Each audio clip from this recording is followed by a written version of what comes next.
Heureux celui qui le vit dans le temple. Et ensuite, car cela suffisait, fut rappelé comme un bon serviteur. C'était un vieil homme de ce pays-là, un homme qui approchait du soir et qui touchait au soir, au dernier soir de sa vie. Mais il ne vit pas se coucher son dernier soir sans avoir vu se lever le soleil éternel. Heureux cet homme qui prit l'enfant Jésus dans ses bras, qui l'éleva dans ses deux mains, le petit enfant Jésus, comme on élève un enfant ordinaire, un petit enfant d'une famille ordinaire d'hommes, de ces vieilles mains tannées, de ces vieilles mains ridées, de ces pauvres vieilles mains sèches et plissées de vieil homme, de ces deux mains ratatinées, de ces deux mains toutes parcheminées. Et voici qu'il y avait un homme en Jérusalem nommé Simon.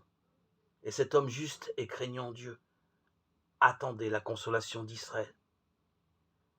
Et l'Esprit Saint était en lui. Heureux, le plus heureux de tous. Il ne connut plus nulle autre histoire de la terre. Il pouvait se vanter, celui-là aussi, de s'être trouvé au bon endroit, au bon moment.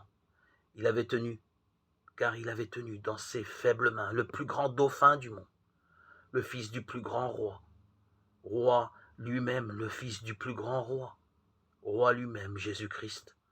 Dans ses mains, il avait élevé le roi des rois, le plus grand roi du monde, roi par-dessus les rois, par-dessus tous les rois du monde.